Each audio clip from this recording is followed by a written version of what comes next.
So this year for Spooky Month, I decided I want to talk about a film series that I don't think got near enough attention. So this year I'm just going to do After Dark Film Fest 1.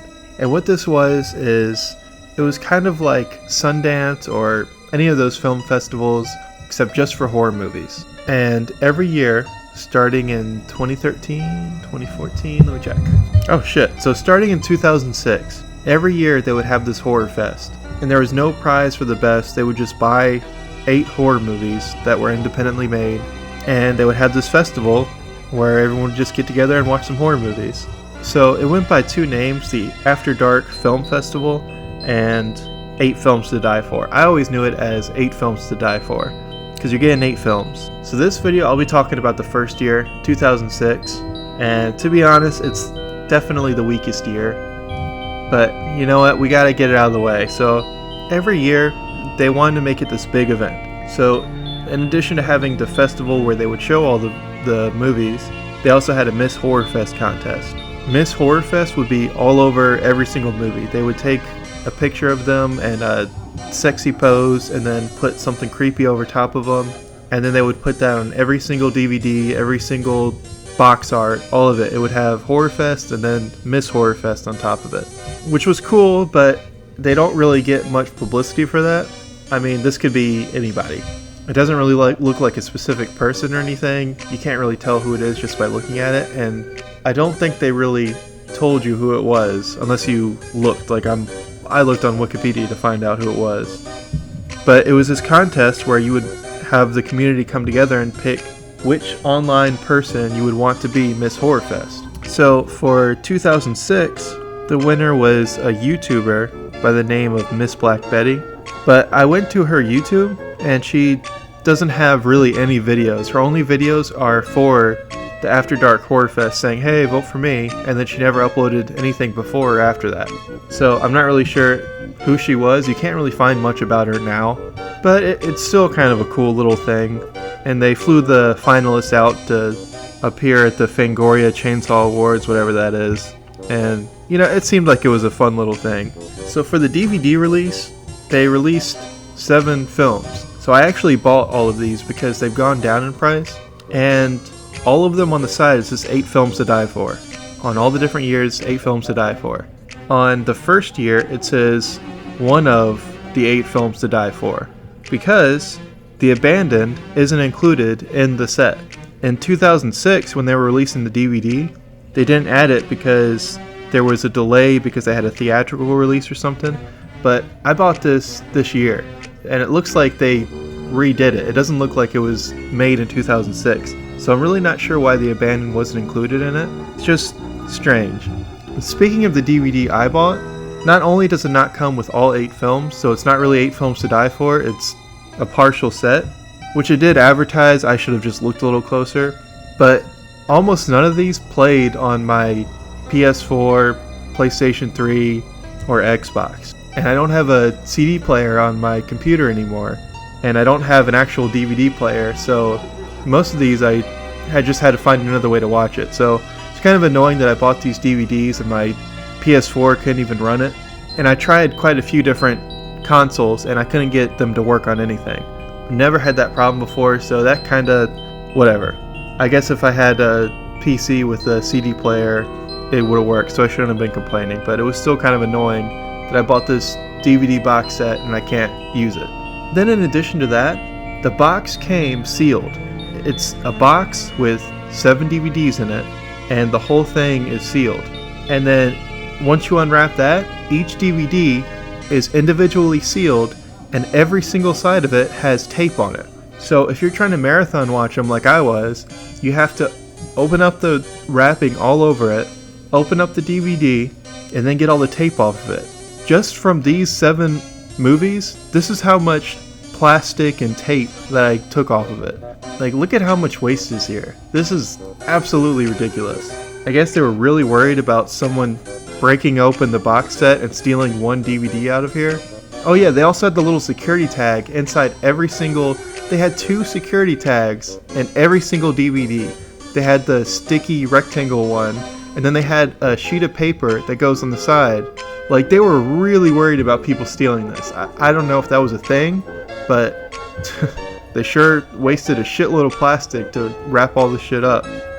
So, of the 8 movies, they had released 2 additional movies, and these were kind of like comedy movies. So, I'm not going to be talking about those here, because it seems like any set you find isn't going to include these. I've never seen these before. The reviews are much worse than any of the 8 films we're going to be talking about. And they were meant to be kind of like joke films. I see it as if they're bonus films, then you can kind of skip them.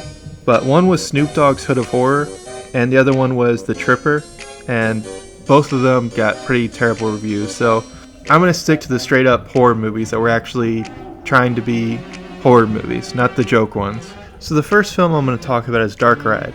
This one actually has recognizable actors.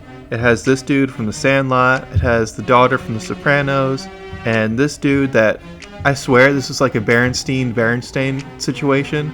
I looked through his IMDb, and I haven't seen anything that he's been in, but I know him. I know I've seen something that he's in like 100 times, but I cannot place his face. So I think it's like a Mandela effect thing.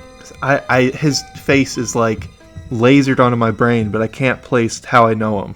So the basic premise of this movie is it's your basic slasher film. 2 girls are killed in a scary ride, or dark ride as it's called in the movie, and the ride gets shut down. The killer is caught and put in a mental institution. Several years later, a group of teenagers on a road trip decided it would be a good idea to break into the now closed dark ride and stay there overnight instead of in a hotel, because a horror movie needs to happen. Conveniently, the killer happens to break out and go back to the dark ride at the same time, and no one thinks to check the dark ride to see if that's where he went. So the majority of this movie is just padding the runtime with useless teenager drama. It's all completely pointless and has no payoff. It's literally just there so the movie will be an hour and a half long. There's this long scene where 2 of the characters get into a really bad fight, and one of the 2 gets pissed at everyone, cusses everyone out, and storms off. The next time you see that character, they're dead. So what was the point of the whole argument? Like, they got into this whole fight and everything, and they kind of alluded that 2 of the characters were going to have some drama between them. And then when they finally do have the drama, they get all pissed at each other, and then one character's like, you know what, fuck you guys, then walks off, and you're like, oh man, I wonder what's going to happen next. I wonder if he's going to like come back later in the movie, and no, he's just dead. So it completely had no point whatsoever. I'm not sure why they put that in. Well, I know why, because it needed to be an hour and a half. But once the movie does get going, it's actually pretty good. It has some cool kills and good makeup and props. Having the movie all take place in a dark ride makes a lot of sense, because they just put Halloween decorations everywhere, and it was probably really cheap, and it made this one feel the most like a Halloween horror movie. It was pretty effective for the movie, and most of it takes place in this dark ride, and they just put creepy stuff everywhere, and it made a really creepy atmosphere. Definitely feels the most like a Halloween movie out of all of them. If you took out all the boring drama that has no point in being in the movie, it'd be a 6.5 or a 7 out of 10. As it stands, it's probably like a 6 or a 5.5. And as for the ratings, you have to keep in mind, these are kind of graded on a scale. None of these are like fantastic movies. Well, maybe one of them. But I'm grading these as independent films with a lower budget. So for Penny Dreadful, the main actor was actually really good. The main premise of this film is about a girl that was in a really bad car accident when she was very young, and it killed both of her parents. So now she's traumatized, she's terrified of vehicles, she doesn't like to ride in vehicles, and so now her therapist is taking her on a road trip to try and conquer that fear. It's now several years later, and she's trying to move on. Along the way, they pick up a hitchhiker and take him to an abandoned camp, because that's where he says he was going. He says he's a counselor there, and he needs them to drop him off there. After dropping him off, their car gets a flat tire, leaving them stranded in the woods. From there, they have to try and escape the hitchhiker, while the main character attempts to get over her fear of cars. This one was really good. It felt the most professional out of all of the horror movies, and almost all of it takes place just in a car in the woods. It's a really cool premise, and they really made it work very well. They break the story up with other characters and locations, providing a nice change of pace, and there was a few parts that were actually pretty creepy. It seemed real enough that it was easy to get invested into the story. There were a few parts that made no sense and had little plot holes, but the story was interesting enough that it was easy to overlook the flaws. I definitely recommend this one. A nice thriller that's a bit creepy. 7 out of 10. Next one is Unrest. Directing was fine, acting was fine, makeup and practical effects were all pretty good. There was a couple of creepy moments and parts that were hard to watch because the makeup was actually pretty effective. Most of the creeps come from watching people mess with a dead body. The main premise is a girl studying to dissect bodies, and she gets in a class and paired with a group of guys where they have to dissect a body. So for her group, they get a girl in their 20s that they have to dissect. The main character starts to become obsessed with this dead girl and wants to know what happened to her. People start dying in mysterious circumstances and creepy things start to happen. The story was okay, but it was exactly what you think it is. Your basic ghost story, that's what this was. My biggest problem with this movie is that the main character keeps explaining how she has some connection with the girl she's dissecting and she has some duty to find out what happened to her, but that's never really shown. There's some really stupid moments where she looks at the dead girl's arms and she's like, she has cuts on her arm. They look self-inflicted. And then everyone's like, whoa, whoa, whoa, whoa. How do you know that? How could you possibly know that? We have a psychic on our hands. It's like she just looked at her arms. Or she'll say something like that and they're like, whoa, whoa, whoa, let's not get too personal with this. It's like you're trying to like figure out how she died. I think looking at cuts and being like, oh, I think she got these cuts for this reason. But that's literally the only thing that happens where she provides any type of insight into this girl. And from that, you're supposed to be like, wow, she has some type of sixth sense. It's like, no, she just has eyes. She really gets obsessed with this girl, and she's even telling like counselors how she's obsessed with her and she needs to find out how she died, but they never do a good job of explaining it. They're just like, oh, you saw the part where she had the cuts on her arms and she pointed out the cuts. It's like, yeah, but if she had a dream where she saw the girl stepping on a thumbtack or some shit like that, and then she was like, wait, check her left foot, and then they see like a thumbtack sitting there, then I'd be like, okay, maybe she does have a connection. But when she looks at her arm and sees cuts, it's like, yeah, that's pretty basic. Anybody could have done that. Also, the last 20 minutes of the movie got really campy. Things just kind of happen and the characters do some dumb shit that no normal person would ever do. It's an okay movie. It's pretty run-of-the-mill. I'd give it a 5 out of 10. You've probably seen a horror movie like this before. It's fine if you want to put something on in the background or you have nothing else to watch, but you can definitely skip this one. So the next one is Wicked Little Things. The acting was okay. Some parts it got really bad. It has the girl that played Hit Girl, and she has some embarrassing moments in this movie. And I know she's a good actress. So I blame her less, and I think it's more the director's fault, because there's one part where I hate this trope in horror movies. There's this dude standing in the middle of the road while they're driving, and of course the driver is like turning their head, talking for 5.5 minutes to the other characters, not looking at the road. And Hit Girl sees the dude standing in the road and stops, pauses, inhales, takes a deep breath, points at the person, and then screams at the top of her lungs. It's like, I know she's young, I know she's a kid, but a normal reaction would be like, look out, or oh, ah, or something, but you don't stop, inhale, point, and then scream. That's not a normal reaction. That's a horror movie reaction. I hate that trope. Anyways, that tangent aside, this movie is about some kids getting killed in a mine, and now they come out at night. They have black eyes. It kind of reminds me of that creepypasta, like the kids with black eyes or something like that. But they basically come out at night and kill people that are in this little area.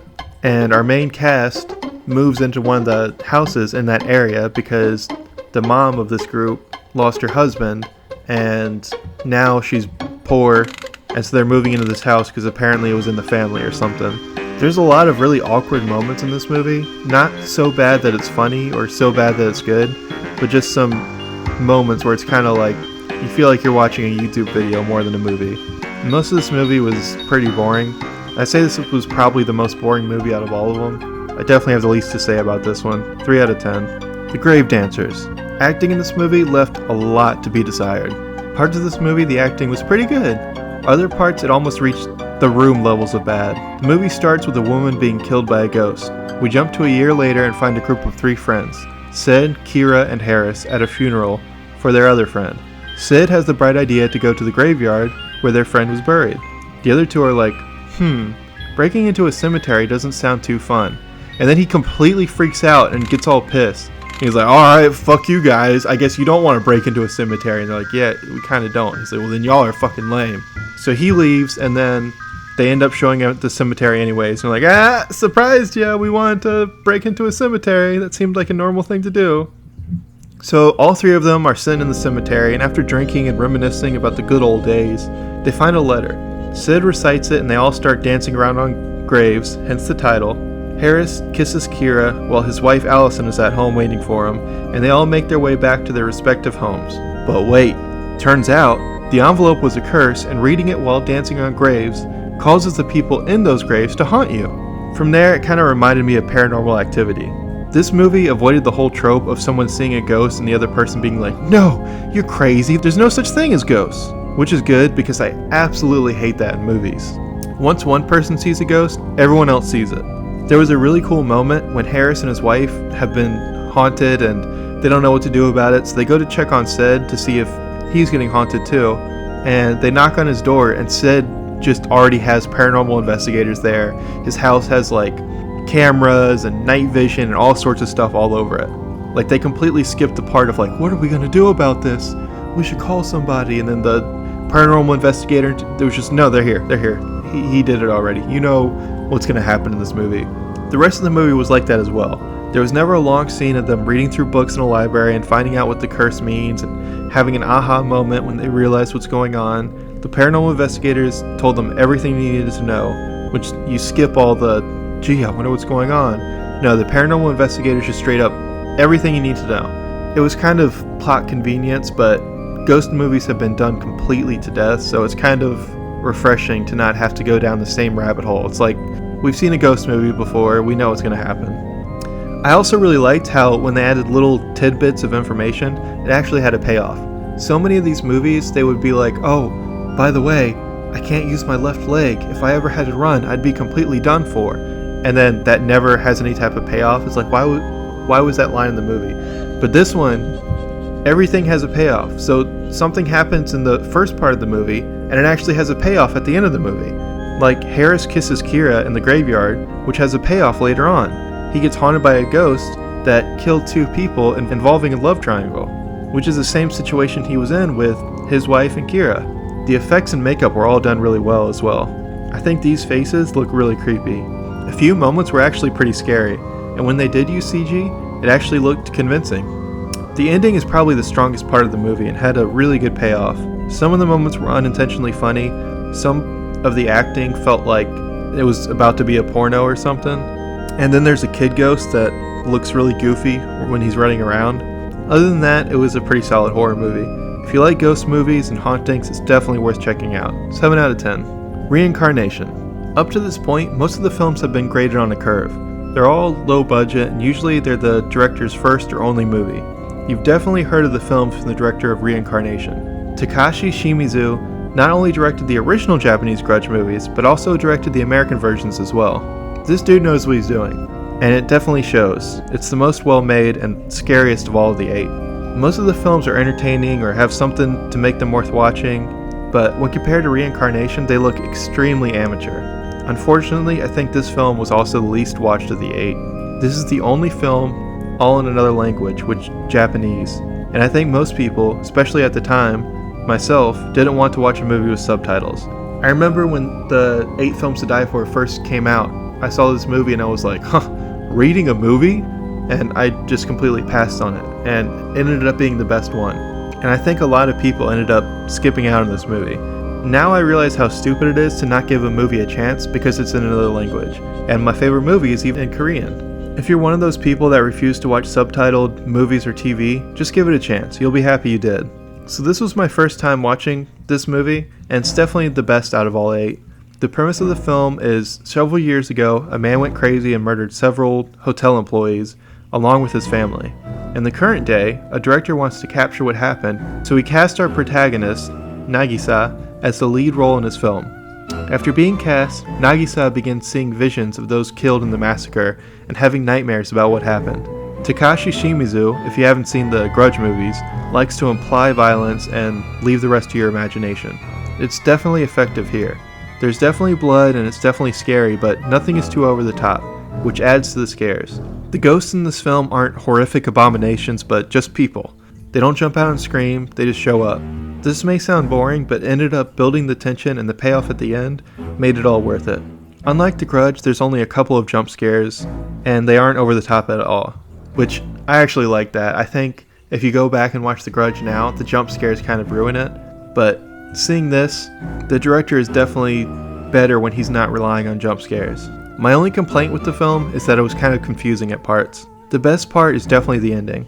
If you only watch one of the film of the 8, I would definitely recommend this one. 8 out of 10.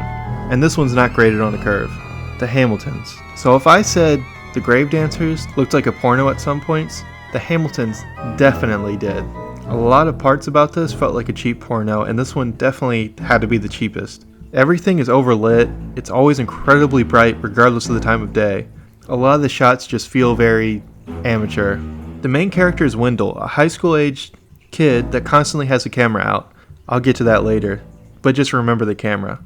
His parents recently died, and now his older brother David takes care of him, along with their other twin siblings, Darlene and Francis. The Hamiltons kill people.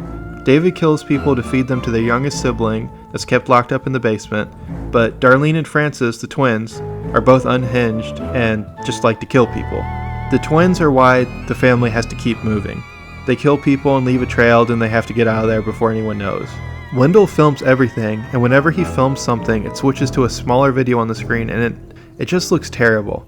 I'm not sure what the director was going for. I think they were trying to make it seem artsy, but it's just distracting.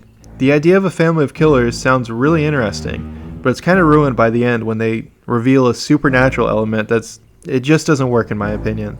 You would expect serial killers to be deranged, and this family definitely is, but when you find out the twist at the end, it doesn't make sense why they're deranged. They're not normal people driven to kill, there's something else entirely. Anyways, Wendell is really whiny and an annoying character. They did a good job of capturing a cringy high school kid, but I don't think that's what they were going for. Wendell doesn't like killing people and struggles with what his family does throughout the movie, and he's constantly going on these inner monologues. And I think that you're supposed to listen to the inner monologues and be like, whoa, that's so deep. But I was like, you just sound like a cringy high schooler. It may sound like this is a horrible movie, and it might have been a horrible movie if not for Dennis. Dennis absolutely saves this movie. He reminds me of Dexter, except a little crazier. There's not much else to say about this movie except Dennis. This one gets a Dennis out of 10. The Abandoned, the last film that was not included because it got released a year later for some reason. This one is about a woman returning to her homeland in Russia after her mother dies. She tried to find her parents her whole life but never could find anything. But somehow, after her mother's death, the government contacted her to give her land her mother had left her. She goes to her mother's farm and finds a man claiming to be her brother. While at the farm, they get attacked by doppelgangers of themselves. The house keeps changing and they see the ghost of their father, and a bunch of other creepy stuff happens. This one looks very professional. Maybe the most professional, excluding Reincarnation, of course. Some of the shots are done really well. I'm not sure where this film was shot. I actually watched this on Amazon, and it gives you the little x-ray facts and trivia about it, and one of them was they take a bunch of shots of like mountains and trees and forests and stuff, and the shots are really well done. They actually look really good. But apparently those shots give away that it's not in Russia. The film's supposed to take place in Russia, but all the shots they use give away that it's not in Russia. So for a horror movie, this one actually felt pretty original. It's a haunted house movie, but it managed to do enough to feel original. The setting is all on the farm that her mother leaves her, and it all feels very dark and dilapidated. This adds to the overall horror of the situation. Everything is lit well, all the shots are good. The director actually knew what he was doing, which is unusual for this set.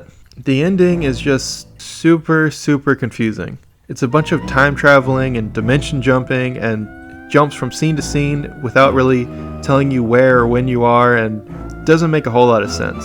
That's definitely the worst part about the movie. The movie overall was pretty decent, but nothing too out of the ordinary. Kind of run-of-the-mill. Like most of these, good if there's nothing else on. This one was especially well made, but definitely not a must-see. I think the ending kinda took me out of it. Give it a 6.5. So that's the first After Dark Film Horror Fest 8 Films to Die For. Or 7 Films to Die For. Or technically 10 Films to Die For. Whatever you want to call it.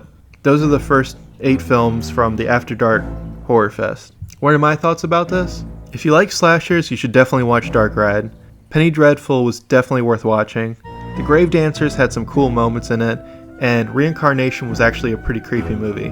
If you want to be entertained, then just watch Dennis's scenes in the Hamiltons, because those are fucking awesome. Other than that, you can kind of skip around the rest of the films. It is fun to kind of sit through and watch all of them, and I definitely enjoyed going back and seeing the old movies that I had forgotten about. Every time I go back to the first Horrorfest, it's a little bit depressing because the rest of the years are so much better. For me, these horror movie collections were kind of what Halloween represented for me, and each year having a new set come out and being able to binge watch these 8 horror movies was really what got me into the Halloween spirit. And I just wanted to share that with everybody. I'll be talking about the rest of the Horrorfest films. I'm not sure if I'm going to save that for next Halloween or if I'm just going to watch them now and maybe upload the video in another couple weeks. I guess you'll know in a couple weeks what I decide to do. But I definitely want to make this a yearly tradition of talking about the Horrorfest films. I wanted to start with the first one so I could go in order. After Dark Horrorfest 2 is definitely my favorite out of all of them. So I might just have to extend Halloween a little longer to bring that video to you guys. But if you're looking for some horror movies to watch, I think I definitely gave you a few that you haven't heard of before. But yeah, that's it. Thanks for watching.